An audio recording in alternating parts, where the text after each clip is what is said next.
Capítulo 39, livro Nosso Lar. Psicografia de Chico Xavier, pelo espírito André Luiz. Ouvindo a senhora Laura. O caso Tobias impressionara-me profundamente. Aquela casa, alicerçada em princípios novos de união fraternal, preocupava-me como um assunto obsidente.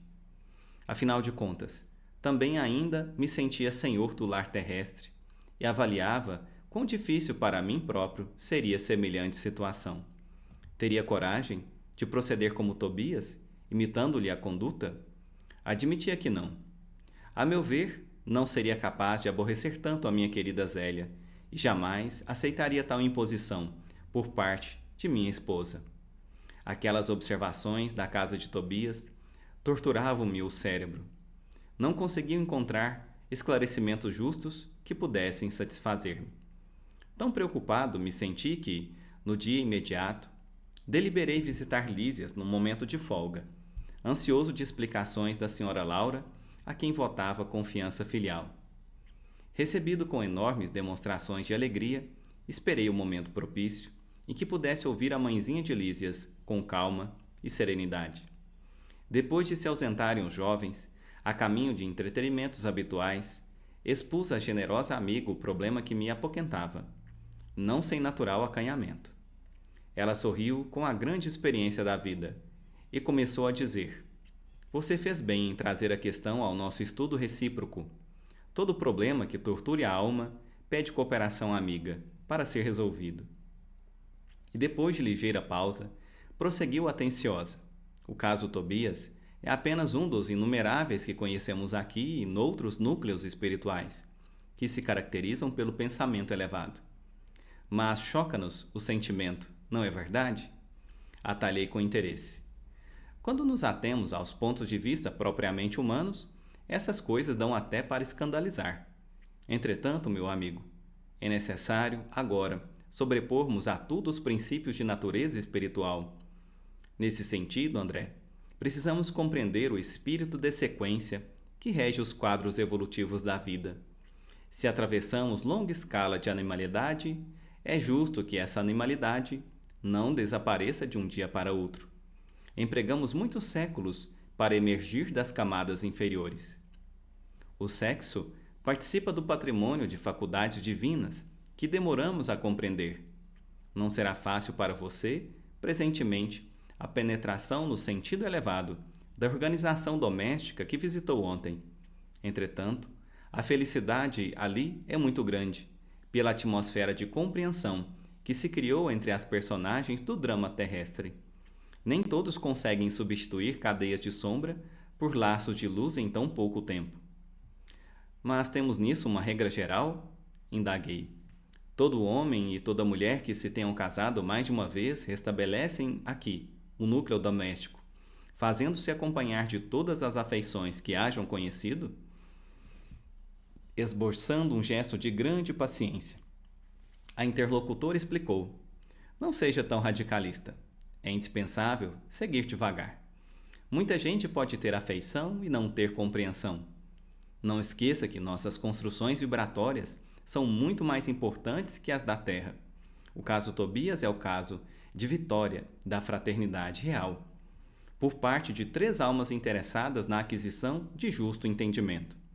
Quem não se adaptar à lei de fraternidade e compreensão, logicamente não atravessará essas fronteiras. As regiões obscuras do umbral estão cheias de entidades que não resistiram a semelhantes provas. Enquanto odiarem, assemelham-se a agulhas magnéticas sob os mais antagônicos influxos. Enquanto não entenderem a verdade, sofrerão o império da mentira e, consequentemente, não poderão penetrar as zonas de atividade superior. São incontáveis as criaturas que padecem longos anos sem qualquer alívio espiritual, simplesmente porque se esquivam a fraternidade legítima." "E que acontece então?" Interroguei, valendo-me da pausa da interlocutora. "Se não são admitidas aos núcleos espirituais de aprendizado nobre, onde se localizarão as pobres almas em experiências dessa ordem? Depois de padecimentos verdadeiramente infernais, pelas criações inferiores que inventam para si mesmas, redarguiu a mãe de Lísias. Vão fazer na experiência carnal o que não conseguiram realizar em ambiente estranho ao corpo terrestre. Concede-lhes a bondade divina o esquecimento do passado na organização física do planeta e vão receber, nos laços da consanguinidade, aqueles de quem se afastaram deliberadamente pelo veneno do ódio ou da incompreensão. Daí se infere a oportunidade, cada vez mais viva, da recomendação de Jesus, quando nos aconselha imediata reconciliação com os adversários. O alvitre, antes de tudo, interessa a nós mesmos. Devemos observá-lo em proveito próprio. Quem sabe valer-se do tempo, fim da experiência terrena, ainda que precise voltar ao círculo da carne, pode efetuar sublimes construções espirituais com relação à paz da consciência, regressando à matéria grosseira, suportando menor bagagem de preocupações. Há muitos espíritos que gastam séculos tentando desfazer animosidades e antipatias na existência terrestre e refazendo-as após a desencarnação. O problema do perdão, com Jesus, meu caro André, é problema sério. Não se resolve em conversas.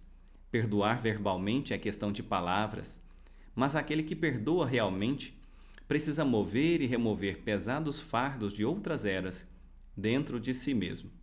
A essa altura, a senhora Laura silenciou, como quem precisava meditar na amplitude dos conceitos expendidos.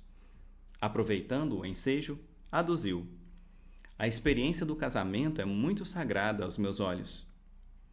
A interlocutora não se surpreendeu com a afirmativa e obtemperou: os espíritos ainda em simples experiência animal. Aos espíritos ainda em simples experiência animal, nossa conversação não interessa, mas para nós que compreendemos a necessidade da iluminação com o Cristo, é imprescindível destacar não só a experiência do casamento, mas toda a experiência de sexo, por afetar profundamente a vida da alma. Ouvindo a observação, não deixei de corar, lembrando o meu passado de homem comum. Minha mulher fora para mim um objeto sagrado, que eu sobrepunha a todas as afeições. No entanto, ao ouvir a mãe de Lísias, ocorriam-me à mente as palavras antigas do Velho Testamento: não cobiçarás a casa do teu próximo, não cobiçarás a mulher do teu próximo, nem o seu servo, nem a sua serva, nem o seu jumento, nem o seu boi, nem coisa alguma que lhe pertença. Num instante, senti-me incapaz de prosseguir, estranhando o caso Tobias. A interlocutora, porém, percebeu minha perturbação íntima e continuou: onde o esforço de consertar é tarefa de quase todos, deve haver lugar para muita compreensão. É muito respeito à misericórdia divina, que nos oferece tantos caminhos a retificações justas. Toda experiência sexual da criatura, que já recebeu alguma luz do Espírito, é acontecimento de enorme importância para si mesma. É por isso que o entendimento fraterno precede a qualquer trabalho verdadeiramente salvacionista. Ainda há pouco tempo, ouvi um grande instrutor no Ministério da Elevação assegurar que, se pudesse, iria materializar-se nos planos carnais, a fim de dizer aos religiosos, em geral, que toda caridade, para ser divina, precisa apoiar-se na fraternidade. Nessa altura, a dona da casa convidou-me a visitar Heloísa, ainda recolhida ao interior doméstico, dando a entender que não desejava explanar outras minudências sobre o assunto. E depois de verificar as melhoras crescentes da jovem recém-chegada do planeta, voltei às câmaras de retificação, mergulhado em profundas cogitações. Agora, não mais me preocupava a situação de Tobias, nem a atitude de Hilda e Luciana. Impressionava-me, sim, a imponente questão da fraternidade humana. Fim do capítulo.